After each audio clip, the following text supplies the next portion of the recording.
போர் அடிக்காமல் first half ஃபுல்லாக காமெடியாக இருக்குது. செகண்ட் ஹாஃப் வந்து அவர் வந்து தேடி போய் அது வந்து ரொம்ப அருமையாக இருந்தது.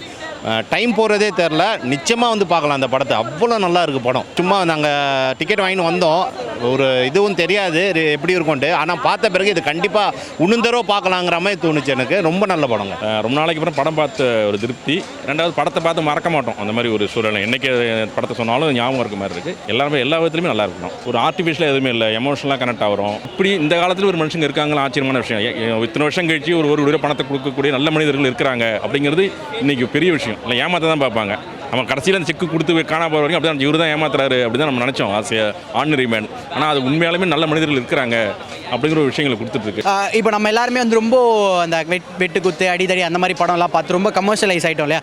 அதுலேருந்து ஒரு பிரேக் எடுத்து ஃபேமிலியாக போய் ஒரு படம் பார்க்கணும் அப்படின்னா தாராளமாக இந்த போய் படத்தை போய் பார்க்கலாம். இவங்க வாழ்க்கையில் லாட்ரி சீட்டு மாதிரியான ஒரு விஷயம் அதை நான் ரிவீல் பண்ணல, அந்த மாதிரியான ஒரு விஷயம் வந்து இருக்குது. அந்த விஷயத்தை அவங்க ஒழுங்காக யூஸ் பண்ணாங்களா அப்படின்றது தான் வந்து படம். இதுக்கு நடுவில் இந்த யூஸ் பண்ணுறதுக்கு நடுவில் ஒரு சில ப்ராப்ளம்ஸ் எல்லாம் வருது. அதை ஹீரோ எப்படி ஃபேஸ் பண்ணுறாரு அப்படின்னு வந்து காமிச்சிருக்காங்க. ஒரு நல்ல படம், தாராளமாக போய் பார்க்கலாம். முனிஸ்கான் சாரோடைய பல இன்டர்வியூஸ் பார்த்துருக்கேன். அப்போ வந்து அவரை பற்றி ஒருத்தர் என்ன சொல்லியிருந்தாருன்னா, அவர் வீட்டுக்கு தெரியாமல் ஓடி வந்தெல்லாம் நடித்த காலம்லாம் இருக்குது. அப்படி இருக்கும்போது இன்றைக்கி அவர் வயசாகிடுச்சு, பட் இன்றைக்கி அவர் ஹீரோ ஒரு படம் பண்ணுறாரு அப்படின்னா அதுதான் சினிமா அப்படின்னு நினைக்கிறேன்.